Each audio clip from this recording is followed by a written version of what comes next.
નમસ્કાર, આપ જોઈ રહ્યા છો પ્લેગ્રાઉન્ડ ધ સ્પોર્ટ્સ શો અને હું છું Jay Sharma. ICC women's world cup 2025ની સેમીફાઇનલમાં ભારતીય નારી શક્તિનો પ્રચંડ પ્રહાર. 338 રનના પહાડને ભેદીને જેમિમા રોડિંગ્સ 127 સાથે હરમનપ્રીત કૌર ઓડીઆઈ ઇતિહાસનો સૌથી મોટો રન ચેસ પૂરો કર્યો.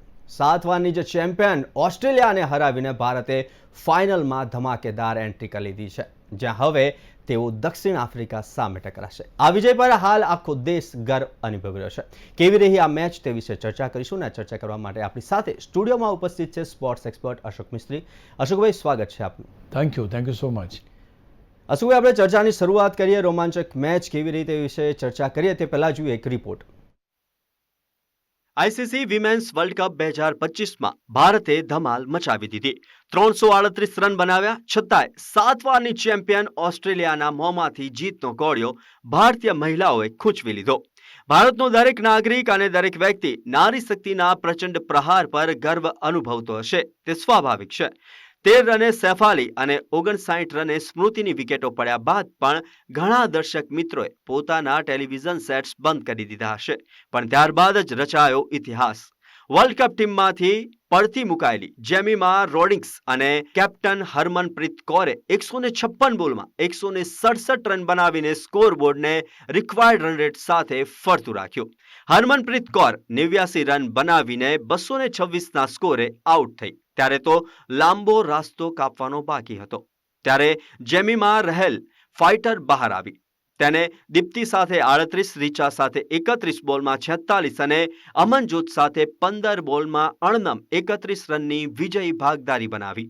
જે તપાવી ડીવાય પાટીલ સ્ટેડિયમ પર ઉપસ્થિત તમામ પ્રેક્ષકોને ઝુમાવી દીધા. અશક્ય અકલ્પ્ય વિજયની શિલ્પી એવી ભારતની જેમિમા રોડિંગ્સ લોકોના દિલમાં વસી ગઈ. સોશિયલ મીડિયા પર પણ છવાઈ ગઈ, પણ તે ઇમોશનલ થઈ ગઈ અને સતત રડતી જ રહી. ખેર, આ શાનદાર વિજયથી ભારત હવે સાઉથ આફ્રિકા સામે ફાઇનલમાં ટકરાશે. તો શાનદાર વિજય અને કેવી રહી આ મેચ વિશે ચર્ચાની શરૂઆત કરીએ. અશોકભાઈ, મેચ ખૂબ જ રોમાંચક રહી. ત્યારે ભારતીય વિમેન્સની ટીમે વિક્રમી 341 રન બનાવી ઓસ્ટ્રેલિયા જેવી ટીમને હરાવી. કેવી રહી મેચ? ઘણા બધાને એમ થયું કે જ્યારે 2 વિકેટો પડી ગઈ, એટલે કે શરૂઆતમાં ઓપનિંગ બેટ્સમેન આપણા આઉટ થયા, શેફાલી વર્મા, અને ત્યાર પછી જે સ્ટાર બેટર છે, નંબર 1 બેટર છે, સ્મૃતિ મંદાના આઉટ થયા. લગભગ બધાએ, જેમ મેં સ્ક્રિપ્ટમાં લખ્યું છે એ પ્રમાણે, કે બધાએ ટેલિવિઝન સેટ બંધ કરી દીધું. આ મેચમાં શું જોવાનું હોય? I was just watching it.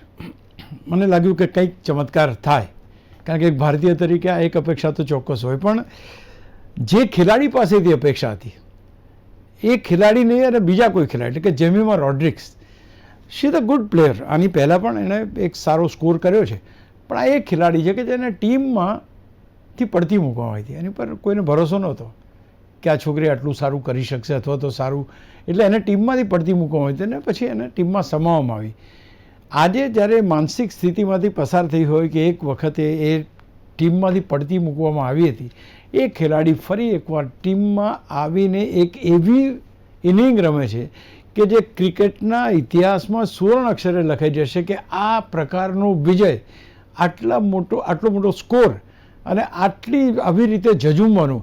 એને મેં જોયું કે છેલ્લે તો એ બેસી જતી હતી. She was not able to run, એમ કહે તો ચાલે. એટલી બધી આમ કર્યા છતાં, કારણ કે આટલું લાંબુ રમ્યું અને આટલા હ્યુમિડ કન્ડિશન્સની અંદર તમે રમો છો મુંબઈના DY Patil stadium, it's not a joke. અને એમાં તે છતાં એણે એની જેની શક્તિ હતી એ બચાવી રાખી, ધૈર્ય બચાવી રાખ્યું, અને સૌથી મહત્ત્વનું કામ જો એણે કર્યું હોય તો એ સ્કોરબોર્ડને ટીકિંગ કરતું રાખ્યું. અને ક્યાંક ને ક્યાંક ભારતને જે અશક્ય લાગતું હતું કે યાર આ તો હવે નહીં જીતાય, એ મેચ આપણે જીતી ગયા, એ સેમિફાઇનલ આપણે જીતી ગયા. અને આપણે હરાયા કોને? ઓસ્ટ્રેલિયાને. કે મોટા ભાગની મેચોમાં ભારતને હરાવનાર ટીમ એ ઓસ્ટ્રેલિયાને તમે અહીંયા આટલો મોટો સ્કોર કર્યા હોવા છતાં પણ હરાવો છો. I think it is a slap on the face, એમ કહી શકાય. એ હું માનું છું કે ભલે ભારતે ઘણા બધા કેચ ખોયા છે, ઘણી મિસફિલ્ડિંગ કરી છે, બધું બરાબર છે, પણ તે છતાંય જે રીતે જીત મેળવી, જે રીતે 350 ઉપરનો સ્કોર બને એવી સ્થિતિ હતી, એ ત્યાર પછી સંભાળી અને દેવ કેપ્ટ ધેમ લિમિટેડ ટુ 1 સ્કોર. 338 સુધી એ લોકોને બંધ કર્યા કે આટલે સુધી જ, આનાથી આગળ ના જવા દીધા. I think that was something great which has happen. અને આનાથી જો બીજો 15-20 બાકી એક્સપેક્ટેશન જે રીતે લીચફિલ્ડે બેટિંગ ચાલુ કરી હતી ને જે રીતના બાકીના ખેલાડીઓ રમી રહ્યા હતા, એમ લાગતું હતું કે આ ટીમ 350 ઉપરનો સ્કોર બનાવી લેશે. We did not allowed them to do and that is what has paid. અને એક મજબૂત ઇનિંગ, એક જવાબદાર ઇનિંગ, એક કેલ્ક્યુલેટિવ ઇનિંગ, એક ખેલાડી તરીકેની ઇનિંગ, એક કેપ્ટન તરીકેની ઇનિંગ. આઈ થિંક જેમીમા રોડ્રિગ્સે કદાચ એના જીવનની આ શ્રેષ્ઠ ઇનિંગ રમી હશે એમ કહી શકાય. આનાથી વિશેષ સારી રમત ક્યારેય ના હોઈ શકે. તો માનું છું કે દરેક ભારતીયને ગૌરવ અપાવે એ પ્રકારની આ મેચ, એ પ્રકારની આ સેમિફાઇનલ, અને દરેકને એમ થાય કે યાર આ જબરજસ્ત રમી ગયા ભારતીય વિમેન્સ ટીમે, રંગ રાખ્યો. તો ડીવાય પાટીલ સ્ટેડિયમ પર ઉપસ્થિત પ્રેક્ષકો અને જે ત્યાર પછી હું માનું છું કે હાઇલાઇટ્સ બી ઘણી બધી વાર જોઈ હશે, એવી જબરજસ્ત બેટિંગ જોવા મળી. ધ વે જેમીમા રોડ્રિગ્સે પોતાની પાર્ટનરશિપ બનાવી, જે રીતે હરમનપ્રીત કૌર રમી, I think all said and done, હું માનું છું કે એક ભવ્ય વિજય ભારતનો. ફાઇનલની વાત ફાઇનલ ઉપર, પણ અહીંયા આ મેચ બહુ વખત હું ઘણીવાર કહું છું કે સેમિફાઇનલ ઇઝ ફાઇનલ. કારણ કે ફાઇનલમાં તો તમે રનર્સઅપ રહો છો, બીજું સ્થાન તમને મળે છે. સેમિફાઇનલમાં તમે તો બિસ્તરા પોટલા બાંધીને ઘેર જવાનું તમારે. તો ઓસ્ટ્રેલિયા જેવી ટીમને, તમામ મેચો જીતેલી ટીમને તમે સેમિફાઇનલનો પેક ઓફ કરાવીને મોકલાવી દો છો. આઈ થિંક મોટામાં મોટી સિદ્ધિ. અને એક જેને કહેવાય કે 7-8 વાર ચેમ્પિયન બનેલી આ ટીમ, કઈ ટ્રોફી ઓસ્ટ્રેલિયા પાસે નથી. કોઈ દિવસ હારને સ્વીકારો નહીં, હારની સામે ઝૂકવું નહીં. એ પ્રકારની ટીમને જ્યારે તમે આટલો મોટો સ્કોર કર્યા હોવા છતાં પણ લપડાક મારો છો, હું માનું છું કે it is a great victory. અને ઓસ્ટ્રેલિયા માટે આ બહુ મોટી હાર કહેવાય. કારણ કે અત્યાર સુધી ઓસ્ટ્રેલિયાની બોલિંગ પણ સારી, બેટિંગ પણ સારી ગણાતી હતી.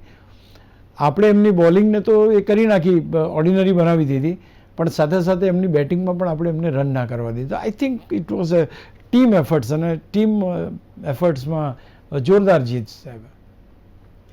અશોકભાઈ, આપે વારંવાર ઓસ્ટ્રેલિયા ટીમની વાત કરી. ઓસ્ટ્રેલિયા 8 વારનું વર્લ્ડ ચેમ્પિયન હોવા છતાંય 338 રનના સ્કોરને સાચવી ના શક્યું. કેમ આવું થયું ઓસ્ટ્રેલિયા સાથે? કારણ કે 8 વારનું વર્લ્ડ ચેમ્પિયન. આમાં 2-3 વસ્તુ છે. કારણ કે આપણે એમનો બી પોઈન્ટ ઓફ વ્યૂ તો જોવો પડે કે ક્યાં મેચ હાર્યા એ લોકો. લીચફિલ્ડની સેન્ચુરી પતી ગઈ એટલે લીચફિલ્ડને એમ લાગ્યું કે મેં આસમાન મેળવી લીધું છે, મારા માટે I can play any bowler anywhere. એણે અમનજોતની બોલિંગમાં જે રિવર્સ સ્વીપ મારવા માટે ગઈ અને બોલ્ડ થઈ. This is a turning point of the match according to me. કારણ કે ભારતની બોલિંગ પ્રભાવહીન હતી શરૂઆતની ઓવર્સમાં. We were not that good, let us be very clear. એટલે એ જે બોલ હતો એણે એટલું જ કર્યું અમનજોતે. She used his mind in such a way કે મારે સ્ટમ્પની ઉપર બોલિંગ નાખવાની છે, અને સ્ટમ્પની ઉપર જ મિડલ સ્ટમ્પ પર બોલ હતો, ઓન સાઇડમાં રમવા ગઈ અને એ ત્યાં આગળ માર ખાઈ ગઈ. અચ્છા, ત્યાર પછી આ ગાર્ડનર પણ સારું રમી, એની પણ વિકેટ ગઈ. અને જે એટલા સારા રન રેટથી રમી રહેલી ટીમ કે જેનો 350નો સ્કોર તો પ્રિડિક્ટ થઈ રહ્યો હતો, એને તમે 338માં પકડી રાખ્યા, 338 સુધી સીમિત રાખ્યા. I think that was something કે કદાચ ઓસ્ટ્રેલિયા એવું વિચાર્યું નહીં હોય. એમને એમ હશે કે આટલા સ્કોર થયા તો આપણી ટીમ સારી છે, અથવા તો આપણા જે ફાસ્ટ બોલર્સ છે, સીમ બોલર્સ છે, સ્પિનર્સ છે, દે લેવલ ટુ ઇન્ડિયાને પછાડવું કોઈ મોટી વાત નથી. શરૂઆતમાં એને શેફાલીની વિકેટ મળી ગઈ, પ્રતિકા રમતી નહોતી, ત્યાર પછી એમને સ્મૃતિ મંદાનાની વિકેટ મળી ગઈ. હવે શું જોઈએ? કારણ કે અત્યાર સુધી સ્કોર કર્યો છે પ્રતિકા અને સ્મૃતિએ તો કર્યો છે. એ 2 ખેલાડી તો પેવેલિયનમાં છે. એ ઓવર કોન્ફિડન્સ ક્યાંક નડી ગયો અને એમણે પણ કેચ પડતા મૂક્યા, એમણે પણ મિસ ફિલ્ડિંગ કરી, અને એમણે જે કેચ પડતા મૂક્યા એમને ભારે પડી ગયા. જેમીમા રોડ્રિગ્સને ઘણા ચાન્સ મળ્યા અને ઘણી સારી રીતે એ રમી, અને એ રમી છેક સુધી, એટલે કે મેચ જીતે ત્યાં સુધી. એટલે મળેલી તકોને એન્કેશ કરીને જે રીતે જેમીમા રોડ્રિગ્સે આ ઇનિંગ બનાવી, એ સૌથી મહત્ત્વની વાત. ત્યાં એમના બોલર્સ ફેલ ગયા, ત્યાં એમના બોલર્સ કંટ્રોલ ના કરી શક્યા, અને that is vote exactly has done. કે 48 ઓવરમાં મેચ, મીન્સ કે 50 ઓવર પૂરી થાય પહેલાં જ મેચ પતી ગઈ. તો that is something lacking in ધર બોલિંગ. ઓસ્ટ્રેલિયાની બોલિંગ થોડી નબળી મને જોવા મળી, અને ઓફકોર્સ એકવાર બેટ્સમેન જામી જાય પછી બોલિંગ તો નબળી લાગે જ આપણને, પણ એમના 15 રન ઓછા બન્યા. આઈ થિંક આ બંને કારણો બન્યા કે જે ઓસ્ટ્રેલિયાની ટીમને બહાર મોકલી દેવા માટે પૂરતા બન્યા. અને આ ટીમ ઓવર કોન્ફિડન્સ કેવો છે આ ટીમનો, જબરજસ્ત. કોઈ પણ સંજોગોમાં ગમે તેટલો સ્કોર થયો તો કોઈ ઘીસમાં આવે નહીં આ ટીમ. એટલે ઓવર કોન્ફિડન્સ બી થોડો એમને માર પડ્યો એનો, અને ભારતે જોરદાર બેટિંગ કરી. અશોકભાઈ, તમે લિચફિલ્ડની વાત કરી હમણાં, તો લિચફિલ્ડની ઇનિંગ કેવી રહી? અને આપે પણ કહ્યું કે 350 જેટલો સ્કોર બની શકતો હોત, તો 338 રનનો સ્કોર જે બન્યો, તો શું ભારતે છેલ્લે રન રોકવામાં મોટી સફળતા મળી? કેવી રહી બોલિંગ? શરૂઆતના તબક્કામાં જ્યારે લિચફિલ્ડ રમતી હતી, she was going all around. જે ચોગ્ગા છગ્ગા મારતી હતી, આપણે એમ થઈ જાય કે આ બોલર્સ તો કોઈ અમને આના માટે કોઈ કામના જ નથી, ગમે ત્યાં ફટકારી શકે છે. She was most dangerous. એટલે એની જ્યારે વિકેટ પડી, that was a turning point. લિચફિલ્ડની એક વિકેટ અને ગાર્ડનરની બીજી વિકેટ, આ બંને વિકેટો પડી એના કારણે, કારણ કે જેવી લિચફિલ્ડ આઉટ થઈ એટલે ગાર્ડનર આવીને એણે શરૂ કરી દીધું દે ધનાધન. એટલે ક્યાંક લાગ્યું કે આ તો છગ્ગા ચોગ્ગા, પેલી રાધા યાદવની પહેલી બોલિંગમાં કેટલા બધા રન લોકોએ લઈ લીધા, એમ લાગ્યું કે આ તો બહુ ખતરનાક ખેલાડી. પણ ક્યાંક ને ક્યાંક એની વિકેટ જ્યારે પડી ત્યાર પછી ભારતના બોલરોમાં હિંમત આવી. હિંમત ઇન ધ સેન્સ કે they've started bowling in the right area, અને ત્યાર પછી બોલિંગ થોડી હાવી થઈ. એમનો જે રન રેટ ચાલી રહ્યો હતો શરૂઆતના 35 ઓવરમાં, એ છેલ્લી 15 ઓવર્સની અંદર ડ્રોપ થયો. આઈ થિંક આ એક મહત્ત્વની ઘટના. લિચફિલ્ડની જો તમે એ કરો તો લિચફિલ્ડની વિકેટ લીધા પછી અને ત્યારબાદ ગાર્ડનરના આઉટ થયા પછી ભારતની ટીમની બોલિંગ થોડીક, એમને લાગ્યું કે ના હવે આપણે કંઈક કરી શકીએ એમ છીએ. તો દે બોલ્ડ વેરી ગુડ લાઇન, અને એ લાઇનના હિસાબે એક દીપ્તિની એક ઓવરમાં તો 2 વિકેટો ગઈ. તો ક્યાંક ને ક્યાંક પ્રયત્નો, અને એ લોકોના બીજું એવું થાય છે કે 35-40 ઓવર થાય એટલે પછી તમારી સ્લોગ ઓવર શરૂ થાય, એટલે તમારે રન્સ વધારે મહત્ત્વના બની જાય. Then you don't go for inning બનાવવા માટે ના જુઓ, તો દેવ ટ્રાઇડ કે યાર આપણે સામે તો આપણે રન બનાવી લઈશું. દેવ ટ્રાઇડ ધ રોંગ શોટ્સ, અને શોર્ટ સિલેક્શન મોંઘું પડ્યું, રન્સ બન્યા નહીં. આઈ થિંક ભારતની બોલિંગે એ સારું કામ કર્યું કે 35 થી 50 ઓવરની અંદર જે રન બનવા જોઈએ એને કંટ્રોલ કર્યા. એના કારણે ઓસ્ટ્રેલિયાના 350 રન ના થયા. I think this is a differentiator. Bowlers have done a great job. Yes. અશોકભાઈ, હવે બેટિંગ ડિપાર્ટમેન્ટની વાત કરીએ તો સ્મૃતિ અને સૈફ અલી આ બંને આઉટ થયા, ત્યારબાદ હરમનપ્રીત જેમીમાની 167 રનની જે ભાગીદારી છે કેટલી મહત્ત્વની કહી શકાય? પહેલી વસ્તુ તો મેં તમને કહ્યું હમણાં એ પ્રમાણે, કોઈનો વિશ્વાસ હતો નહીં. કારણ કે સ્મૃતિ મંધાના એ હાઈએસ્ટ સ્કોરર રહી છે, નંબર 1 ટોપ સ્કોરર છે. એના આઉટ થયા પછી કોઈને પણ વિશ્વાસ ના રહે, સ્વાભાવિક હતો. સૈફ અલી બીજી ખેલાડી હતી, પ્રતિક રાવલની જગ્યાએ આવેલી, એટલે એ ત્યાંથી પણ રન્સ આવવાના શક્ય નહોતા. જેમીમા રોડ્રિક્સ એવી ખેલાડી હતી જેને ટીમમાંથી પડતી મૂકવામાં આવી હતી. 3-4 મેચો સુધી એને રમાડવામાં નહોતી હોય, ત્યાર પછી એને ટીમમાં લેવામાં આવી. એટલે એને એની બેટિંગ એટલી બધી ભરોસાપાત્ર નહોતી કે જેની કરીને એની ઉપર તમે એક કહી શકો કે હા આ ખેલાડી આપણને એક સારો સ્કોર કરી આપશે. So you were not expecting score from Jemimah. અને સિમિલર વે, કારણ કે હરમનપ્રીત કૌરની બેટિંગ પણ એટલી બધી બહુ પાવરફુલ નથી, એટલે એમ લાગ્યું કે ભાઈ હરમનપ્રીત કૌર ઉપર પણ એટલો ભરોસો લોકોને નહોતો. બટ શી પ્લેડ અ જેમ ઓફ અ ઇનિંગ. એણે જે પાર્ટનરશિપ બનાવી જેમીમા સાથે, અહીંયા બહુ અગત્યનું છે. તમને યાદ હોય તો ઘણા વર્ષો પહેલાં જ્યારે સેમિફાઇનલમાં આપણી સામે ઓસ્ટ્રેલિયા ટકરાઈ હતી ત્યારે હરમનપ્રીત કૌરે 171નો ઇન્ડિવિડ્યુઅલ સ્કોર કર્યો હતો. ખતરનાક બેટિંગ કરી હતી એણે. એટલે ઓસ્ટ્રેલિયા સામે બેટિંગ સારી કરે છે, એણે કાલે સારી બેટિંગ કરી. અને એ વખતે ખાસ કરીને જેમીમા રોડ્રિક્સને એણે ગ્રૂમ કરી. Okay, come on, you can do it. આ જે વસ્તુ છે આત્મવિશ્વાસ છે, અથવા તો એની સાથે પાર્ટનરશિપ કરવાની. અને જ્યારે 167 રનની પાર્ટનરશિપ થઈ તો એમ એક થાય કે ના, now she will handle the situation. એટલે નો ડાઉટ કે હરમનપ્રીત કૌર ફાસ્ટ રમતી હતી, પહેલી પણ ફાસ્ટ રમતી હતી, પણ હરમનપ્રીત કૌર આઉટ થઈ. સૌથી મહત્ત્વની ઘટના જે હોય ને મારી દ્રષ્ટિએ, કે જેમીમા રોડ્રિક્સને તમે ખેલાડી ગણી જ ના શકો. She was a captain. I tell you why. Harmanpreet કૌરના આઉટ થયા પછી એની પાસે કયા વિકલ્પો હતા? એને તો સ્ટાર બેટર તરીકે ઉતરી જ નહોતી મેદાન ઉપર. એની પાસે વિકલ્પ હતો કે મારે ટીમને જીતાડવી. She thought first is I will make my team win. આ એના માઇન્ડમાં આવ્યું કે હવે મારી જવાબદારી, હરમન આઉટ થઈ છે, મારે જીતાડવી પડશે ટીમને. So this is first cause. ત્યાર પછી એણે જે 3 પાર્ટનરશિપ બનાવી, દીપ્તિ સાથે જે પાર્ટનરશિપ બની 38 રનની, રીચા સાથે બની 31 બોલમાં 46 રનની, અને ત્યાર પછી અમનજોત સાથે 15 બોલમાં 31 રનની. આ તમામ પાર્ટનરશિપમાં ક્યાંય પણ જેમિમા રોડ્રિગ્સે રન રેટને ઘટવા દીધો નથી. So she kept her eyes on the scoreboard and she kept it moving all the time. આ બાકીના ખેલાડીઓ નહોતા કરતા. Jemimah Rodrigues has taken the lead અને એણે આ બધું કર્યું કે ચલો આની સાથે પાર્ટનરશિપ બની, સ્કોરબોર્ડ ટિકિંગ રહેવું જોઈએ, પોતે પણ સ્કોર કર્યો, પાર્ટનર પાસે પણ સ્કોર કર્યો. 3 મજબૂત પાર્ટનરશિપ આપી, 4 મજબૂત, ટુ બી વેરી પ્રિસાઇઝ. આપણે 167ની ભાગીદારી ના ગણીએ તો એ ભાગીદારી ઉપર તો આ 38, 46 ને 31 રનની આ 3 મહત્વની ભાગીદારી, જેમાં જે રીચા ઘોષની તમે વાત કરો, અમનજોતની વાત કરો કે દીપ્તિની વાત કરો. તો અહીં આગળ એનો જે રોલ હતો કાલે, એ વિનરનો રોલ હતો કે મારે મારી ટીમને કઈ રીતે જીતાડવી છે એ એણે પ્લાન કર્યું, એ પ્રમાણે એક્શન લીધા, એ પ્રમાણે અમલમાં મૂકી. જે કોઈ થિંકિંગ હતું એણે અમલમાં મૂક્યું, રન રેટને જાળવી રાખ્યો, અને કોઈ પણ સંજોગોમાં ધારો કે એ આઉટ થઈ ગયો તો પણ ભારત રન બનાવી શકે એ સ્થિતિમાં ટીમને લાવી. સો આઈ થિંક આખી જે ટર્ન અરાઉન્ડ જે છે એ હું માનું છું કે જેમિમારો, અને જિંદગીની શ્રેષ્ઠ ઇનિંગ, આ એકાદ ઇનિંગ જ આવી રમાય. તમે આજની તારીખમાં કપિલ દેવના 175 લોકો યાદ કરે છે કે ઝંઝાવત જેવો ઝંઝાવત ક્રિકેટમાં ક્યારેય જોવા નહીં મળે.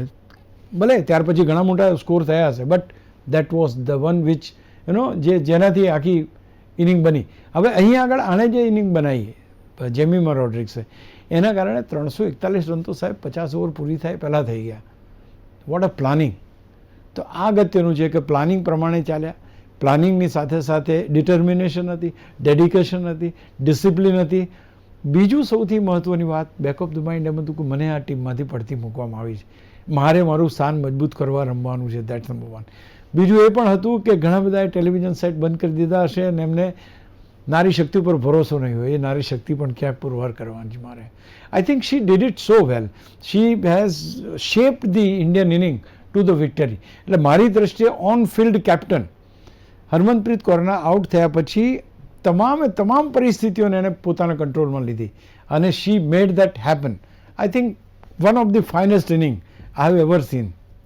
જી અશોકભાઈ, જમીમાની વાત કરીએ તો જમીમાની રમત વિશે શું કહી શકાય? શરૂઆતની મેચોમાં તેને પડતી મૂકવામાં આવી હતી અને આ જ ખેલાડીની આ ઇનિંગ કેટલી મહાન બની? દરેક ખેલાડીઓ કોમ્પિટિશન હોય ત્યારે જ પ્રદર્શન સારું કરતા હોય છે. That's very very clear. Women's ટીમમાં કોમ્પિટિશન નથી એટલી બધી. We don't have a very good quality batters to be precise. Men's ટીમની અંદર શું છે કે we have got terrific players. ઘણા બધા એવા ખેલાડીઓ છે કે જે જોરદાર પ્રદર્શન કરે છે. Women's team doesn't have that A flexibility નથી મળતી. એટલે એમણે અમુક જ ખેલાડીઓ ઉપર ભરોસો રાખવો પડે છે. એટલે એમણે અલગ કોમ્બિનેશન ટ્રાય કર્યું. અહીંયા જેમિમા રોડ્રિગ્સ પ્રતિક રાવલ હોત તો કદાચ એ પરિસ્થિતિમાં આવી, પણ પ્રતિક રાવલ નહોતી. ત્યાર પછી એને લાગ્યું કે અનુભવી ખેલાડી તરીકે એણે પોતાનું સ્થાન એ કર્યું. અને બીજું કે મારે મારું ટીમમાં સ્થાન મજબૂત કરવા શું કરવું પડશે? If I score and if I take I make this team win, તો પછી મને લોકો યાદ કરશે. સાહેબ, જેમિમા રોડ્રિગ્સે એનું નામ સુવર્ણ અક્ષરે લખી દીધું. આવી જીત ક્યારેય જોવા નહીં મળે, આવી ફાઇટ બેક ક્યારેય જોવા નહીં મળે, આટલી પાર્ટનરશિપ જોવા નહીં મળે, આટલો ઇમોશન જોવા નહીં મળે. એ છોકરી હસી જ નથી. એ જ્યારે જીત્યા ત્યારથી એ રડતી જ આવી છે. સિરિયસલી પ્રેસ કોન્ફરન્સમાં બી રડતી જ જોવા મળી છે બધી જ જગ્યાએ. She was not able to laugh. તો એ ક્યાંક ને ક્યાંક વસ્તુ બહુ મહત્ત્વની છે કે જીતને ડાયજેસ્ટ કઈ રીતે કરવી. સો શી ડાયજેસ્ટેડ. એણે કહ્યું કે મારા જીસસે મને આટલું એ કર્યું, મારા ફાધર મધર મારી પ્રેરણા છે, અને પછી પ્લેયર્સ જે હતા એમણે એમનો ભરોસો. સેકન્ડ ઇમ્પોર્ટન્ટ પાર્ટ ઇઝ કે શી વોઝ ડ્રોન એ જે કહેવાય કે પોતાની રીતે બધી કેપેસિટી એની શારીરિક કેપેસિટી ખતમ થઈ ગઈ હતી. વેન શી હેઝ કમ્પ્લીટેડ 100 તે વખતે એકદમ એ બેસી જતી હતી, થાકી ગઈ હતી, એમ લાગતું હતું કે કોલેપ્સ ના થઈ જાય તો સારું, એ પરિસ્થિતિમાં હતી. છતાં પણ એની પાર્ટનર જેટલી પણ ધારો કે રીચા હોય કે દીપ્તિ હોય, તે ઓલ સેડ કે come on you can do it, come on we can do it. અને એ બધાએ જુસ્સો જાળવી રાખ્યો. અને એમાં સૌથી અગત્યનું કે ઘણીવાર શું થાય, થાકી જાય તો માણસ રેસ્ટ શોટ મારીને આઉટ થઈ જાય, બટ ના, બધાએ કીધું કે તારું રહેવું જરૂરી છે. She stayed, she played, she has rested, આ બધું કર્યું અને છેવટે ટીમને જીતાડી. એટલે જેમિમા રોડ્રિક્સની આ ઇનિંગ પડતા મૂક્યા ખેલાડી તરીકે નહીં, પણ એક વિનર ખેલાડી કેવો હોઈ શકે એની વાત છે. બીજું કે તમે જ્યારે પડતા મૂકવામાં આવો છો એનો અર્થ એ થયો કે તમારે તમારી રમતને સુધારવી પડશે. એ સંદેશો ક્યાંક જેમિમા રોડ્રિક્સને જતો રહ્યો. આજે તમે શેફાલી વર્માને પાછી લાવ્યા છો. શેફાલી વર્મા એટલું સારું પ્રદર્શન કરી શકતી નથી કારણ કે એમને તમે ટીમમાં લીધી જ નહોતી. તો આ બધી પરિસ્થિતિઓ છે એ ક્યાંક જેમિમા રોડ્રિક્સને બિલકુલ ખ્યાલ છે અને એ ખ્યાલ રાખીને એણે આ જીત મેળવી છે. અશોકભાઈ, ભારતીય ટીમનો પ્રચંડ પ્રહાર અને પ્રચંડ વિજય તો ટીમની જીત અને જુસ્સો જેણે વિમેન્સ ક્રિકેટ વર્લ્ડને નવો ચેમ્પિયન આપ્યું તેવું કહી શકાય. આપશે, કારણ કે હજુ ફાઇનલ રમવાની બાકી છે. સાઉથ આફ્રિકા ક્યારેય ચેમ્પિયન થયું નથી, ભારત ક્યારેય ચેમ્પિયન થયું નથી. બંને ટીમો સેમિફાઇનલ સુધી આવેલી છે. ઓફકોર્સ ભારત તો રનર્સઅપ થયેલી છે 2 વખત, અને એકવાર ઇંગ્લેન્ડ સામે અને એકવાર આપણે ઓસ્ટ્રેલિયા સામે હાર્યા છીએ. પણ એક વાત ચોક્કસ કહી શકાય કે જે રીતનું ક્રિકેટ આ ખેલાડીઓએ શો કર્યું છે, શોકેસ કર્યું છે, અને મલ્ટીનેશન ટુર્નામેન્ટની અંદર બહુ જ અગત્યની વાત છે. ભારત T20 હારી ગયું, પણ એની બહુ ખાસ ચર્ચા અથવા નોંધ નથી લેવાતી કારણ કે બાયલેટરલ સિરીઝ છે. બાયલેટરલ સિરીઝ એમાં પાછા આવવાની તક છે. નેક્સ્ટ મેચ આપણે જીતીશું. થઈ મલ્ટીનેશન અને ખાસ કરીને world cup comes once in A rare. તમે અહીં સુધી પહોંચીને જો તમારી ટીમ અહીંથી 2 પગથિયાં આગળ ના જઈ શકે તો ક્યાંક ને ક્યાંક બહુ થાય. એટલે સાઉથ આફ્રિકાના કેસમાં એવું છે. સાઉથ આફ્રિકાની જે રીતે બોલવુડ રમીને જે રીતે એણે બોલિંગ કરી છે, દેટ વોઝ ટેરિફિક. એ ટીમને હળવાશથી રમે. એ first time they are coming in finals. આપણે 2 વાર ફાઇનલ્સ રમી ચૂક્યા છે, આપણો અનુભવ વધારે છે. તો અહીંયા આગળ જોવાનું રહેશે કે કેવી આ ટક્કર રહે છે. આપણે હા, તમે કહ્યું એ સાચું છે. જે કોઈ ચેમ્પિયન બનશે એ વિમેન્સ વર્લ્ડ કપનો નવો ચેમ્પિયન હશે. પહેલી વાર આ બંને ટીમો ચેમ્પિયન બનવા જઈ રહી છે. તો આથી ડિસ્કશન પ્રચંડ પ્રહારમાં, અને આ ડિસ્કશન કરવા માટે અશોકભાઈ અમારી સાથે સ્ટુડિયોમાં ઉપસ્થિત રહ્યા તે બદલ ખૂબ ખૂબ આભાર. તો આવી જ રીતના દરેક સ્પોર્ટ્સ ઇવેન્ટ્સના પ્રિવ્યૂ, રિવ્યૂ, એનાલિસિસ, ડિસ્કશન માટે જોતા રહો પ્લેગ્રાઉન્ડ ધ સ્પોર્ટ્સ શો. નમસ્કાર.